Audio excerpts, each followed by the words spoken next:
हम बात कर रहे हैं आज अष्टावक्र गीता के बारे में। अष्टावक्र गीता को महागीता भी कहा जाता है। अष्टावक्र गीता अद्वैत वेदांत की सबसे ऊंची चोटी है, हाईएस्ट पीक ऑफ अद्वैत वेदांता। अद्वैत का मतलब होता है नॉन डुअलिटी।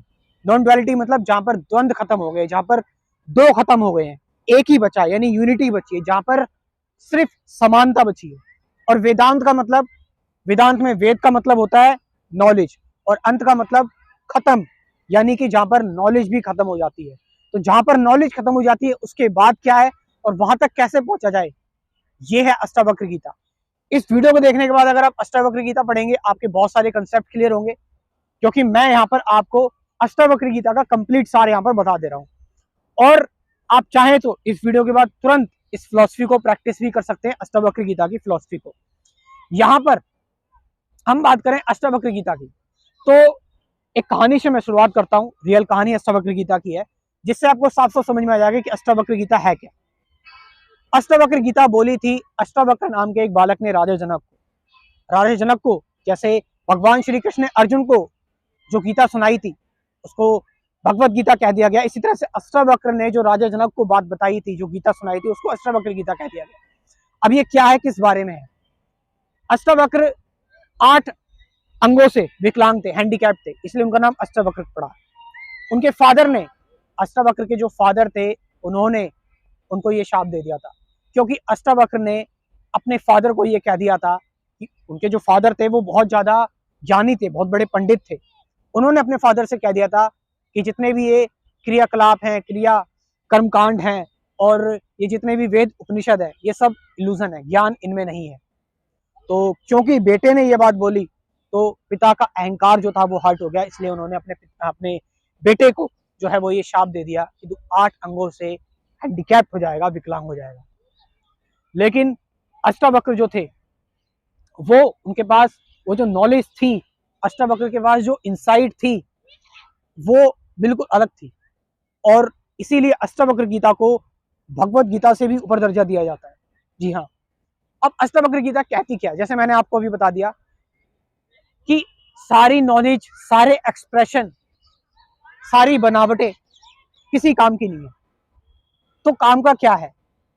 तो जब आप इस मटेरियल से बाहर देखते हैं, पदार्थ से बाहर देखते हैं, जब आप इन विचारों से भी बाहर देखते हैं, इसके बाद जो चीज रह जाती है या जो चीज बच जाती है, इस बारे में मैंने काफी सारी अपनी वीडियोस में बात किया हुआ है की हुई है, क्योंकि यही चीज है जिस तक आपको पहुंचना है। तो जितने भी आपके अंदर आपकी नॉलेज है, चाहे वो आपकी नॉलेज में कितने भी एक्सपीरियंस इकट्ठे हुए बड़े हो, चाहे वेदास, उपनिषद, गीता, किसी भी तरह की, इवन अष्टावक्र की भी, गीता की भी आपके पास नॉलेज है, उस नॉलेज को भी अगर आप खारिज कर देते हैं और हर एक रिचुअल को, इवन मेडिटेशन को भी अगर आप खारिज कर देते हैं, उसके बाद जो स्टेट बचती है that is your real estate. वही आत्मन, ब्राह्मण, या उसको एब्सोल्यूट रियलिटी या गॉड कहते हैं। लास्ट में अष्टावक्र गीता यही है और आपको यहीं से डायरेक्ट इंक्वायरी करनी है। अष्टावक्र गीता में बताया गया है कि आप दृष्टा और दृश्य दोनों से अलग है, यानी दृष्टा और दृश्य, ऑब्जर्वर और ऑब्जर्व, दोनों से आप डिफरेंट है। तो बात यहां पर क्लियर हो जाती है कि जितना भी ज्ञान है, जितनी भी नॉलेज है, वो सारी बेकार है, उससे आप इनलाइटन नहीं हो सकते, बल्कि वो आपको अटैचमेंट की ओर लेकर आएगी। एक कहानी जो मैं इस संदर्भ में आपको सुनाना चाहता हूं कि एक व्यक्ति होता है जो सत्य की तलाश कर रहा होता है और सत्य की तलाश में वो एक गुरु के पास जाता है। गुरु के पास जाता है और गुरु से कहता है कि मुझे सत्य को जानना है, सत्य क्या है। गुरु कहते हैं कि तुम मेरे साथ बैठे रहो थोड़ी देर और मेरे साथ रहो, तुम्हें पता लग जाएगा सत्य क्या है। गुरु कुछ बताते नहीं है, बस शांति से बैठे रहते हैं, मेडिटेशन करते हैं और शिष्य उनको देखता रहता है। 1 साल बीतता है, 2 साल, 3 साल, 4 साल, 5 साल, 10 साल बीत जाते हैं। शिष्य ऐसे गुरु को देखता रहता है, गुरु कुछ बताते नहीं है। तो जो शिष्य होता है वो कहता है मैं गुरुजी आपको छोड़कर जा रहा हूँ, मुझे सत्य की प्राप्ति आपके पास से नहीं हुई। तो वो शिष्य किसी और के पास चला जाता है और वहां से कम 20-25 सालों बाद आता है अपने उन्हीं पुराने गुरु के पास सत्य को जानकर। तो वो अपने गुरु से कहता है मैंने सत्य जान लिया, सत्य सीख लिया। तो गुरुजी कहते हैं कि बताओ क्या है सत्य।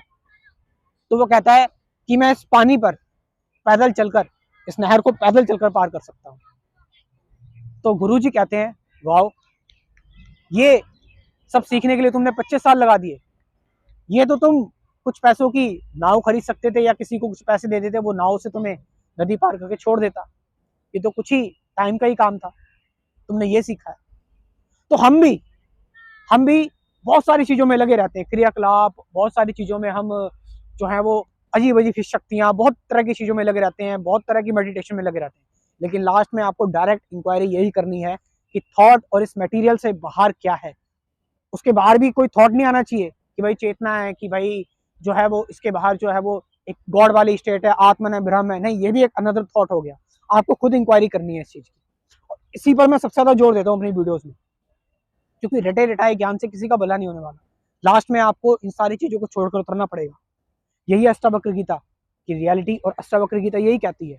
लास्ट में मैं उन लोगों से बात करना चाहूंगा जो इंटरेस्टेड हैं कंप्लीट स्पिरिचुअलिटी के कोर्स में, और ये मेरा काम भी है। एक्चुअल में स्पिरिचुअलिटी क्या है, इसको लेकर मैं एक डिटेल कोर्स प्रिपेयर कर रहा हूँ।